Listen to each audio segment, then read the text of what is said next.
పౌర్ణమి తిథులలో వైశాఖ పౌర్ణమి తిథి యొక్క ప్రత్యేకత ఏమిటి? ప్రతి మాసంలో ఒక పౌర్ణమి వస్తుంది. శుక్లపక్షం చివరి రోజున పౌర్ణమిగా చెప్పబడతారు. అయితే మన సంప్రదాయంలో కుటుంబాల్లో ముఖ్యంగా భారతదేశంలో ప్రత్యేకంగా చెప్పబడేటువంటి పౌర్ణములు చెప్పారు. ఆకామావై పౌర్ణమి అన్నారు. అంటే ఈ పౌర్ణములు 4 చాలా విశేషం అన్నారు. ఏమిటది?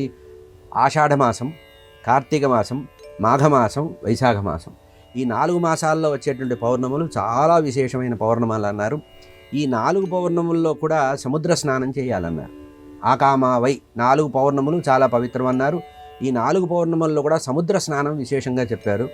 ఈ 4 పౌర్ణముల్లో కూడా సముద్రము, నది ఏదైనా సరే, అంటే మనం నిత్యము ఇళ్లల్లో ఉండేటువంటి జలం కాకుండా పవిత్రమైన జలంతో స్నానం చేయాలి. ముఖ్యంగా సముద్ర స్నానానికి విశేషమైన ఫలితం చెప్పారు.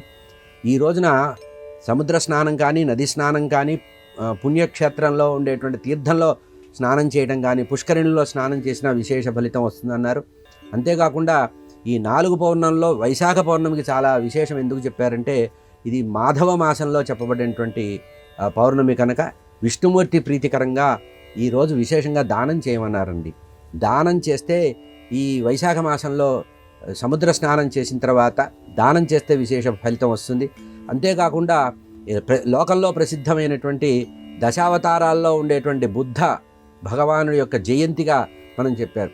ఈ బుద్ధుడు అన్నప్పటికీ కూడా చారిత్రక బుద్ధుడు కాదు, విష్ణుమూర్తి యొక్క అవతారంలో ఉండేటువంటి బుద్ధుడు. అంటే మన లోకంలో ఉండేటువంటి చారిత్రకంగా ఉండేటువంటి క్రీస్తుపూర్వంలో ఉండేటువంటి బుద్ధుడు కాకుండా ఆదిమయుగంలో ఉండేటువంటి బుద్ధుడు అహింస వ్రతాన్ని చెబుతూ వేద తిరస్కారం లేకుండా వేదాన్ని నమ్మినటువంటి విష్ణుమూర్తి అవతారంగా ఉండేటువంటి బుద్ధ జయంతిగా ఉంటుంది.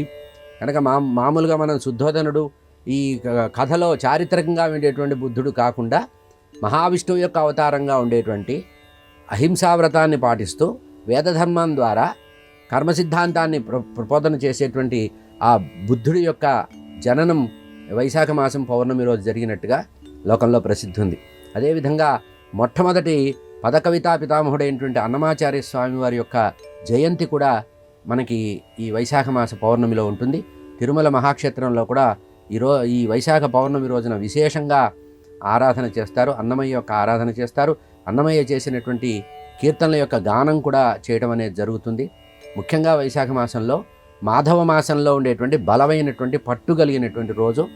ఈరోజు భగవంతుడి యొక్క నామస్మరణ చేస్తూ మాధవ ప్రీతికరంగా అనేకమైనటువంటి పుణ్యకార్యాలు చేయాలనేటువంటి చరిత్ర చెప్పబడింది. ఇందాక మనం చేసినట్టుగా 4 పౌర్ణములలో మనకి వైశాఖ పౌర్ణమి చాలా విశేషమైనది. పరమాత్మ యొక్క పరిపూర్ణ అనుగ్రహం ఉంటుందట.